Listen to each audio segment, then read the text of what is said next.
오늘 같이 은혜 나눌 하나님 말씀은 마태복음 28장 1절에서 10절까지 말씀입니다.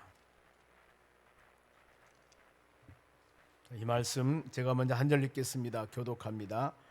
안식일이 다 지나고 안식 후 첫날이 되려는 새벽에 막달라 마리아와 다른 마리아가 무덤을 보려고 갔더니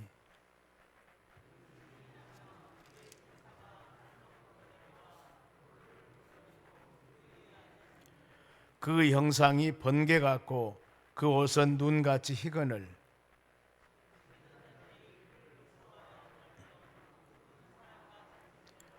천사가 여자들에게 말하여 이르되 너희는 무서워하지 말라.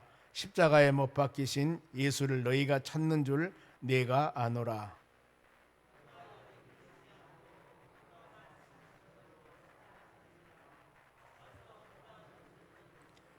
또 빨리 가서 그의 제자들에게 이르되 그가 죽은 자 가운데서 살아나셨고 너희보다 먼저 갈릴리로 가시나니 거기서 너희가 배우리라 하라. 보라 내가 너희에게 일렀느니라 하거늘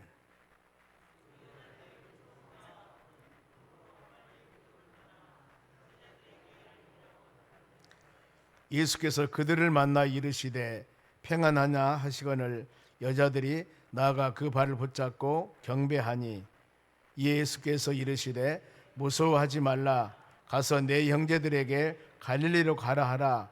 거기서 나를 보리라 하시니라. 아멘. 옆 사람에게 인사합시다. 부활을 승리합시다. 옆 사람 은혜 받읍시다. 부활이 주는 은혜입니다. 주일날 예루살렘 입성하는 예수님 일주일 동안 이 고난 주간 하나님 말씀을 여러분들이 같이 묵상했을 겁니다. 제가 주일날 그 말씀을 지난주에 드린 것 같아요. 이 새벽 미명 아침 이른 시간에 부활의 영광을 여러분들이 마음으로 새기려면은 일주일 동안 고난에 동참할 수 있는 마음을 가지셔야 됩니다. 아무리 누가 무슨 얘기를 하더라도 그리스도 고난에 동참하지 않고는 부활의 영광을 마음으로 은혜로 마음으로 체험할 수가 없는 것입니다.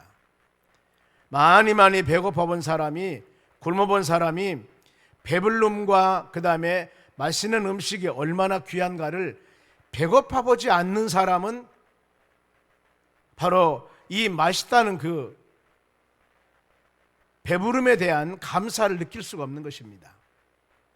그래서 여러분 우리가 항상 입술로 아무리 예수 그리스도 고난 하지만은 예수 그리스도의 고난에 항상 마음으로 동참할 수 있어야만이 부활의 영광을 같이 할 수가 있는 것입니다.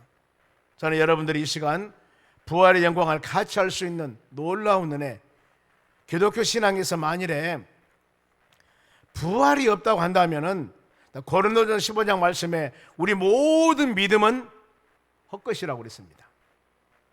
만일에 부활이 없다면은 그러니까 어때요? 부활은 바로 사실이고 부활은 그렇게 중요하다는 것입니다. 이 예수님의 12제자가 있습니다. 근데 그 중에서 가룟 유다가 예수님을 팔고 본이 죽습니다. 그 자리를 메꾸기 위해서 바로 이 한 제자를 다시 제비를 뽑아서 선택합니다. 마태아라는 사람인데 이 마태아라는 사람을 선택하면 사도행전 1장에 그 말씀을 해요. 이 제자도 사명이 무엇인가? 예수 그리스도의 부활을 증거하기 위해서 택했다고 합니다. 오늘날 우리의 복음 전함도 마찬가지입니다. 그리스도 부활이 얼마나 중요한가? 부활은 여러분 사망 권세를 깨뜨리고 주님이 승리하셨습니다. 사단마귀 모든 권세를 무너뜨렸습니다. 우리에게 그야말로 모든 좌절과 절망과 낙심 중에 있는 사람들에게 소망을 주는 것이 바로 부활입니다. 이 시간에 그런 은혜가 여러분에게 임하시기를 바랍니다. 그러면은 예수님의 부활을 기쁨을 누린 자가 누굴까?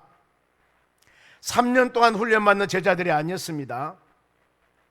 바로 자기 가묘를 만들어서 예수님을 이 무덤에 묻히게 한 아리마대 요셉도 아니었습니다. 별로 주목받지 못했던 여인들이었다 그 말입니다.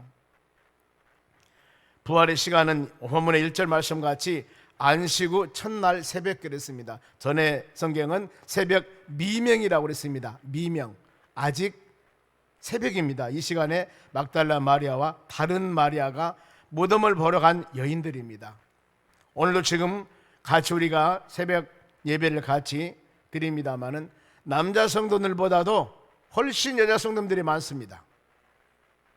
여기 부활하신 예수님을 보러 가는 미명인 아침 시간도 막달라 마리아와 다른 마리아였습니다. 예수님의 제자들은 다 도망가 버렸습니다. 내가 믿음 생활 한다고 내가 이렇단 사람들은 다 어디 고난과 힘들고 어려웠을 때 다 가버리고, 이 바로 여인들이 예수님의 부활 그곳을 보러 가셨습니다. 그때 하나님의 천사가 나타납니다. 천사가 하는 일을 히브리서 1장 14절 말씀에 구원받는 백성들을 돕기 위해서 하나님은 천사를 보내십니다. 2절에 천사가 돌을 굴러내고 그 위에 앉았더라.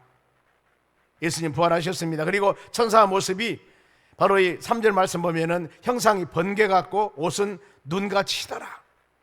이 모습을 봅니다. 계시록 1장 16절에도 예수님의 모습이 얼굴은 해같이 힘있게 비치는 것 같더라 이렇게 말씀을 합니다. 무덤을 지키던 궁병들의 자세가 4절에 무서워 떨다 죽은 사람 같다고 그랬습니다. 그렇죠. 바로 이 예수님은 분명히 죽으셔서 묘에다 묻히시고 그 다음에 5, 6명이 굴릴 만한 큰 돌로 막았는데 아무리 힘이 센 사람도 나올 수가 없습니다. 그런데 예수님이 부활하셨거든요. 바로 죽은 부활하신 예수님은 모든 장례 절차 다 봤을 겁니다. 온몸은 처녀로 동에 맸습니다. 니고데모가 몰래와 침량을 내어서 장례를 했는데 불가능한 일이 지금 일어난 것입니다. 이때 천사가 여인들에게 5절 말씀 보면은 위로하며 무서워하지 말라 하면서 위로합니다. 예수님은 살아계실 때 하신 말씀대로 부활하신 겁니다. 그래서 천사가 그들에게 예수님은 빈 무덤을 보여주는 거예요. 빈 무덤을. 예수님 부활하셨다. 그러면서 천사가 여인들에게 부탁합니다. 빨리 가서 제자들에게 예수님이 너희보다 먼저 갈릴리로 가셨다 알리라 그랬습니다. 갈릴리. 이 말씀은 마태복음 26장 32절에 예수님께서 바로 이 베드로에게, 예수님을 3번이나 부인했던 베드로에게 이 말씀을 합니다. 너희들은 모두 흩어질 것이다. 그러나 내가 살아서 너희들보다 먼저 갈릴리로 가리라. 이 예언의 말씀을 하신 것인데 그대로 지금 사건들이 다 이루어지는 것입니다. 모든 일들은 하나님의 계획에 따라, 하나님의 시간표에 따라 이루어짐을 여러분들이 꼭 믿으시기 바랍니다. 인류 모든 역사가 마찬가지입니다. 나라가 세워지고 나라가 어려움을 당하고 악한 왕들이 세워지고 선한 왕들이 세워지고 모든 바로 이 세상의 이 일들은 하나님의 설계도에 따라서, 하나님의 시간표에 따라서 이루어짐을 우리가 꼭 믿으셔야 돼요. 우리는 구약의 역사들이나 지금까지 되어진 모든 일들, 성경에 예언되었던 것들이 그대로 성취되는 모든 바로 하나하나 일들을 통해서 역사의 주관자는 하나님이십니다. 우리는 그 모든 하나님의 시간표 안에서 각자 주신 사명과 직분과 은혜를 가지고 믿음으로 하나님의 나라 소망하며 심령의 천국을 이루며 매일매일 살아가는 것입니다. 그리하기 때문에 세상에 되어지는 모든 일들은 믿음의 사람들은 거기에 대해서 불평불만하면 안 된다는 겁니다. 아무리 좋은 일이 있고 아무리 힘든 일이 있다 하더라도 뒤에서 역사하시는 분명한 하나님의 뜻이 있는 것입니다. 하나님의 계획이 있는 것입니다. 우리가 생각했을 때 올바르지, 우리 원하고 바라는 뜻 가운데 되지 아니할 때 우리는 원망불평함이 아니라 이를 위해서 무릎을 꿇고 기도하셔야 됩니다. 하나님, 유명한 바로 훌륭한 하나님의 합당한 지도자를 세워서 바르게 나라가 세워지기 원합니다. 또 나가서 전쟁과 힘들고 어려운 상황이 있을 때 세계 평화되기를 원합니다. 이런 간구함, 분명하니 이런 일들이 있을 때는 우리가 알지 못하지만은 하나님의 바로 귀한 뜻들이 있다는 것을 마음에 새기시기 바랍니다. 그래서 우리는 말씀을 가볍게 여기지 마시기 바랍니다. 이 말씀을 심령의 색에서 영의 양식으로 삼아서 신앙의 길잡이가 되고 우리의 모든 삶의 믿음의 삶의 승리 수단이 되어 나가는 여러분들이 되시기를 바랍니다. 이 소식을 들은 여인들의 자세입니다. 8절 말씀에 무서움과 기쁨으로 빨리 무덤을 떠나 제자들에게 부활을 알리러 가게 됩니다. 그렇죠? 지금 놀라운 일들이 벌어졌습니다. 예수님이 말씀한 대로 그대로 이루어진 겁니다. 그리고 사람들이 상상할 수 없는 일들이 지금 이루어진 겁니다. 그래 우리가 복음을 전할 때 전한 자들의 자세입니다. 미루지 마시기 바랍니다. 여기도 지금 그 소식을 들은 여인들이 무서움과 기쁨으로 빨리 무덤을 떠나서 제자들에게 부활을 알린다 그 말입니다. 우리도 복음을 증거할 때 복음의 핵심이 뭡니까? 주님 그리스도요 살아계신 하나님의 아들입니다. 사도행전에 바울이 복음을 증거할 때 바울의 핵심이 뭐냐 하면은 예수 그리스도는 십자가의 고난에 우리 죄에 죽으셨습니다. 그 예수님은 3일 만에 부활하셨습니다. 모든 복음에 증거하는 내용이 예수 그리스도 고난과 그 다음에 부활입니다. 기독교 신앙의 핵심이 여러분 이겁니다. 이걸 마음에 우리는 이 시간 깊이 새기셔야 될 줄로 믿습니다. 안 믿는 모든 사람들에게 예수 그리스도 십자가 고난은 우리 모든 사람의 죄를 대속하기 위해서 대신 지시기 위해서 예수님이 십자가에 죽으셨습니다. 글로 끝나버리면은 예수님은 성인 군자 한 사람에 불과합니다. 그 엄청난 일을 하고 바로 다음에 십자가 죽으시고 다음에 없었다라면은, 그런데 우리 예수님은 말씀대로 3일 만에 부활하셨습니다. 그리하여 지금 승천하여 하나님 보좌 우편에 계시면서 언젠가는 재림주로 산자와 죽은 자를 심판하러 주님은 오십니다. 우리는 그 예수 그리스도를 믿고 구원받았습니다. 어떤 상황이 다가와도 그 예수 그리스도를 전하며 그 예수 그리스도를 믿는 여러분들이 되시기를 바랍니다. 예수님 부활하셨습니다. 부활은 확실한 사실입니다. 이것을 만방에 증거하는 여러분 되시기 바랍니다. 고린도후서 6장 2절에도 지금입니다. 구원의 때요 은혜 때라고 말씀을 합니다. 미루서는 안 됩니다. 우리가 주어진 모든 하나하나 일들, 그 일들의 사명을 가지고 여러분들이 입을 열어서 예수 그리스도를 담대하게 증거하는 여러분 되시기를 바랍니다. 그 디모데 4장에도 때를 얻든 못 얻든이라고 말씀을 합니다. 내가 너희에게 엄히 명하노니 증거해라, 전파해라, 전해라. 그러면서 전도인의 사명을 잘 직분을 감당하라고 말씀 기록하고 있습니다. 그러면은 부활하신 예수님은 여인들을 만나서 9절 말씀에 평안을 물어봅니다. 평안하느냐? 샬롬입니다. 샬롬. 여기서 평안 그 말은 기뻐하다, 즐거워하다. 기뻐해라, 즐거워해라. 너무 두려워하지 말고 예수님 말씀대로 부활하신 분입니다. 그래서 예수 그리스도 부활하신 예수를 우리가 믿고 믿음으로 사는 여러분들은 예수님이 여인들에게 물어보듯이, 여인들이 주님을 만났을 때 이런 마음을 갖듯이 우리의 모든 삶은 예수 그리스도를 영접하여 믿음으로 살아가는 여러분들이기 때문에 마음의 기쁨과 즐거움과 평안함을 항상 소유하는 여러분이 되시기 바랍니다. 마태복음 5장 9절에도 화평케 하는 자는 복이 나니 저희가 하나님의 아들이며 일컬음을 받을 것이다 그랬습니다.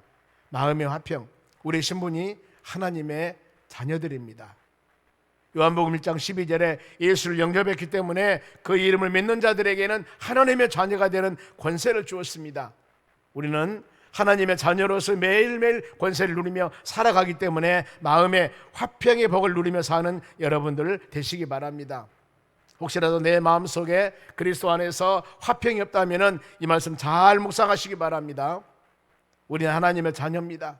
우리 하나님의 자녀입니다. 그리하면 하나님의 자녀는 화평케 하는 복을 이미 우리에게 주셨습니다.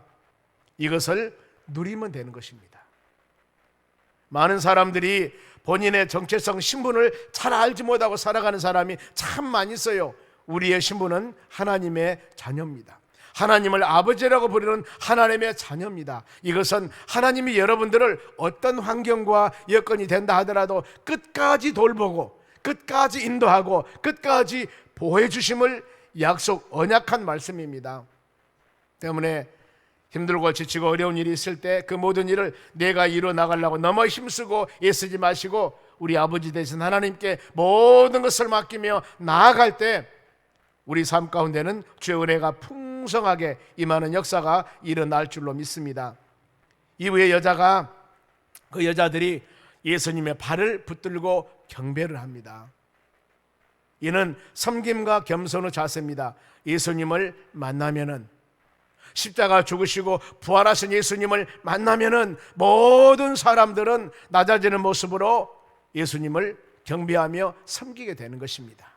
혹시라도 내가 예수님보다 높아 있다면은 무슨 일 할 때마다 내가 다 결정해놓고 그 다음에 하나님께 물어보고 그 다음에 우리 예수님께 부탁한다면은 이것은 우리의 신앙의 자세가 예수님보다 높아 있는 자세입니다.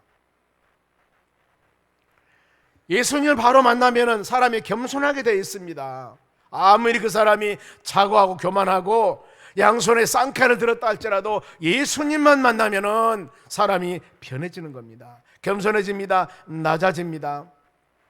바울이 다메섹 도상의 사도행전 9장에서 예수님을 만납니다. 바울이 누구였습니까? 전에는 사울이었습니다.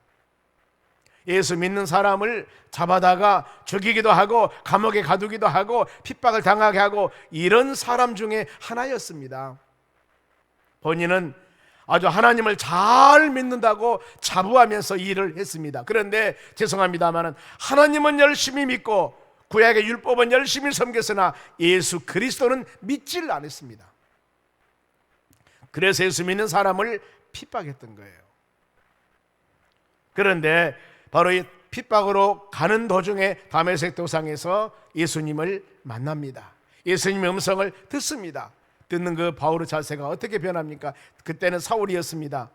예수님의 음성을 듣고 빛을 보니 땅에 엎드려져 들이매 그랬습니다. 아무리 자고하고 교만한 사람이라 하더라도 예수님을 만나게 되면은, 예수님 우리 심령 가운데 함께함을 마음에 확신을 갖는다면은 낮아지고 내 마음과 내 자세를 땅에 이렇게 굽힐 수밖에 여러분 없는 것입니다.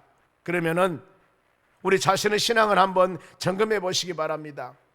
내가 하나님의 교회를 섬기면서 믿음 생활해 나가면서 우쭐한가, 자기중심적으로 자기 판단적으로 내가 옳다고 주장하는가? 우리가 어떤 상황이나 주님 위에 가면 안 되는 것입니다. 낮아져야 됩니다. 낮아져야 됩니다. 겸손해져야 됩니다. 이것이 바로 주님께서 우리에게 부활주일 새벽 예배를 통해서 가르친 귀한 가르침 중에 하나입니다. 그때 예수님이 여인들에게 10절 말씀에 무서워하지 말라, 내 형제들에게 바로 갈릴리에서 만나자고 하라 그랬습니다. 갈릴리에서 만나자고 하자. 왜 하필이면 갈릴리였을까? 예수님의 제자들은 갈릴리의 베드로, 안드레, 야고보, 요한이 그쪽에 있는 바로 어부들이었습니다. 이 갈릴리에서 고기 잡고 있는 그들을 예수님의 제자로 삼았습니다. 여러 가지 의미가 있을 겁니다. 예수님 십자가 죽으시니까 3년 반이나 양육을 했는데 다 도망가 버렸습니다. 그랬을 때 갈릴리에서 만나자고 하는 것은 옛날에 예수님이 너를 부르셨던, 처음에 은혜를 한번 회복해보자 그 말입니다. 내가 처음에 예수를 만났을 때, 힘들고 지치고 어려웠을 때, 예수님이 나를 처음 부르심 받았을 때, 하나님이 나에게 처음 사명을 주었을 때, 이때를 한번 기억해보라 그 말입니다. 그러면서 새로운 각심과 새로운 마음을 가지고 시작해라는 겁니다. 만일에 일반 사람 같으면 이 정도 상황이었다면 3년 반 동안이나 헌신해서 기사와 이적을 보이고 많은 것을 보여줬는데, 세상에 예수님 십자가 죽으시니까 다 도망가 버렸던 제자들을 많은 일반 사람이란다면 세상에 너희들이 나를 그렇게 배신할 수 있어? 그러면서 주님이 다른 사람을 택해서 다른 일을 했을지도 모릅니다. 그런데 우리 예수님은 다시 그들을 찾아가서, 갈릴리 다시 찾아가서 불어서 사명을 감당하도록 그런 은혜를 그들에게 주신 것입니다.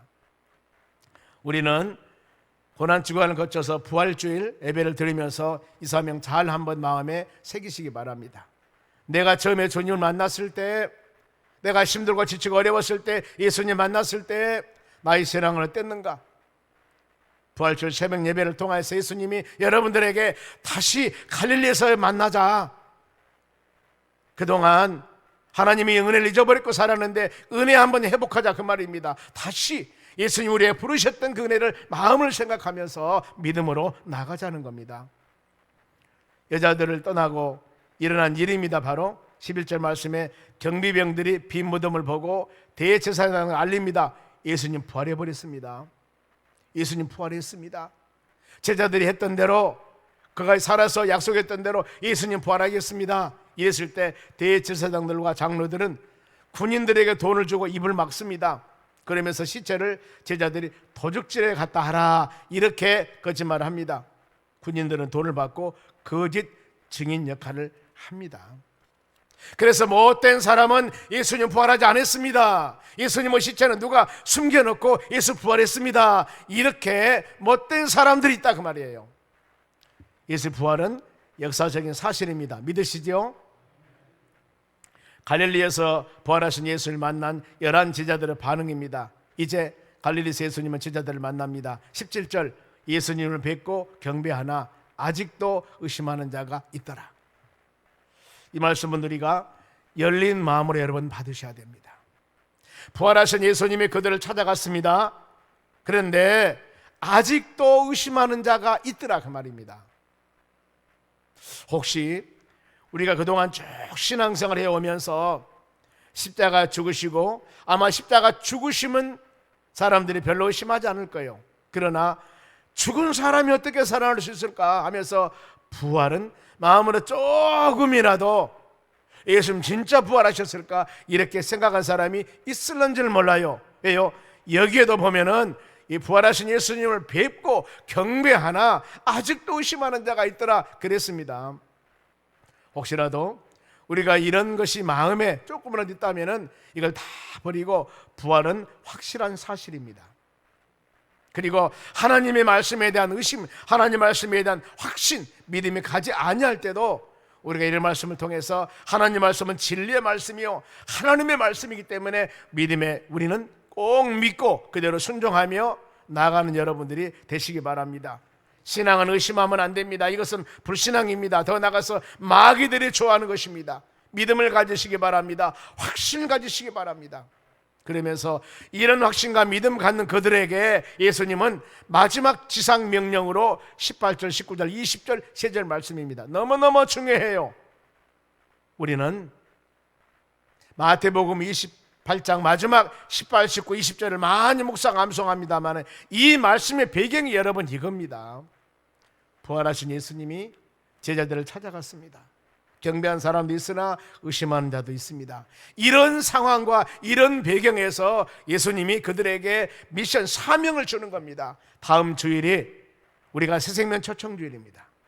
부활 후 예수 그리스도를 마음에 새기며 우리 심령에 여러분 마음에 의뢰받는 여러분들이라고 하면 이 3절 말씀을 마음에 새기셔야 됩니다. 아멘. 그리고 우리는 세상 끝날까지 예수 그리스도 복음을 증거하는데 전심을 다하셔야 됩니다. 왜요? 부활하신 예수님의 제자들을 찾아갔을 때 이 말씀을 부탁했습니다. 18절에 하늘과 땅의 모든 권세를 내게 주셨다. 그러면서 19절 그러므로 너희는 가서 모든 민족으로 제자를 삼아 아버지와 아들과 성령의 이름으로 세례를 베풀라. 너희는 가서 제자를 삼으라 그랬습니다. 가서 전도하자. 가서 복음을 증거하자. 이것이 부활한 주님이 제자들을 찾아가서 하신 말씀이었습니다. 여러분들에게 나에게 주신 말씀으로 항상 묵상하시 바랍니다. 그러면서 20절 이 말씀이 금년에 저희 교회 바로 핵심 표 말씀입니다. 내가 내게 분부한 모든 것을 가르쳐 지키게 하라. 그러면서 내가 세상 끝날까지 너와 항상 함께 있으리라. 아멘. 이 약속하셨습니다. 이것으로 마태복음이 마칩니다. 우리는 마태복음이 마지막 마치면서 이 말씀입니다. 바로 가르쳐 지키게 하고 우리 예수님께서 세상 끝날까지 너와 동행한다고 약속하셨습니다. 부활하신 예수님이 이 말씀 마음에 깊이 새기면서 우리가 왜 전도를 해야 되고 왜 복음을 증거해야 되고 왜 세상의 빛이 되고 소금이 되어 살아가야 되는가? 오늘 촛불 예배를 여러분 드립니다. 왜 촛불이었을까? 촛불을 보면은 불을 밝히기 위해서 촛불이 사라집니다. 녹아집니다. 없어집니다. 예수님이 마태복음 5장에 그렇게 말씀했습니다. 너희는 빛이 되고 소금이 되고 빛이 되라고 그랬습니다. 소금도 녹아져야만이 맛을 내게 됩니다. 빛도 밝히려면은 이렇게 기름이 달아지던가 초가 달아져야 됩니다. 없어져야 됩니다. 희생해야 돼야 된다 그 말입니다. 기독교 신앙은 희생하지 않고 헌신하지 않냐고는 신앙의 올바른 가치를 나타낼 수가 없는 것입니다. 예수님의 십자가의 죽으심 같이 기독교 신앙은 손해보는 신앙입니다. 희생하는 신앙입니다. 헌신하는 것입니다. 왜요? 주님이 그렇게 하셨기 때문입니다. 여러분, 예수 그리스도를 믿음을 통하여 어마어마한 구원을 받았고 의로운 사람이 되었고 사담하기 모두 물리쳤지만 주여 내가 주님을 위해서 무엇을 헌신할까요? 무엇을 드릴까요? 나에게 무엇을 요구하십니까? 이런 기도 한번 해보시기 바랍니다. 왜요? 촛불을 바라보면서 촛불을 끄면 캄캄합니다. 이 불이 바로 밖에 비치기 위해서는 계속 달아져야 됩니다. 이것을 가르쳐주고 있는 하나의 교훈입니다. 여러분, 오늘 말씀 마칩니다. 부활의 영광을 우리가 마음속 깊이 새기면서 부활의 영광입니다. 그런데 그 영광을 누리기 위해서는 십자가의 고난이 분명히 여러 번 있었다는 겁니다. 그래서 예수 그리스도 십자가 고난이 없으면 예수 그리스도 부활의 영광을 마음에 새기기가 어렵다. 힘들고 지치고 열심을 다하지 않으면 바로 명예권세 왕관을 쓸 수가 없습니다. 모든 사람은 왕관을 쓰기 위해서 영광을 받기 위해서는 그만큼 보이는 곳에서 보이지 않는 곳에서 헌신과 열정이 있어져야 된다는 겁니다. 은혜 받고 부활의 영광 믿음으로 동일하게 살아가기 위해서 여러분 항상 우리는 헌신과 희생을 잊지 마시고 예수 그리스도께서 부탁하신 갈릴리에서 만나자 나를 부르셨고 나를 소명했고 내게 주신 사명 깊이 묵상하면서 주를 향하여서 헌신하며 충성하는 여러분들이 되시기를 주의 이름으로 축원합니다. 기도하겠습니다. 하나님 감사드립니다. 주신 말씀 마음에 새깁니다. 부활주일 새벽 예배 드린 사랑하는 심령들에게 주의 은혜가 임하기를 원합니다. 예수 그리스도 부활의 영광이 소망의 은혜가 마음속에 항상 충만하기를 원합니다. 주여 붙잡아 주시옵소서. 작정헌금 36일째 김남남 권사님 드립니다. 마음으로 작정한 기도 마음의 소원 이루어 주시옵소서. 감사하며 예수님의 이름으로 기도합니다. 아멘. 지금은 우리를 수많은 죄악 가운데서 구원해 주신 예수 그리스도 은혜와 하나님 아버지의 무한하신 사랑과 성령님의 충만한 은혜가 하나님 말씀 꼭 붙잡고 믿음으로 승리하기 위해 고개 숙인 주의 자녀들 머리 위에 이제로부터 영원토록 함께 있을지어다. 아멘.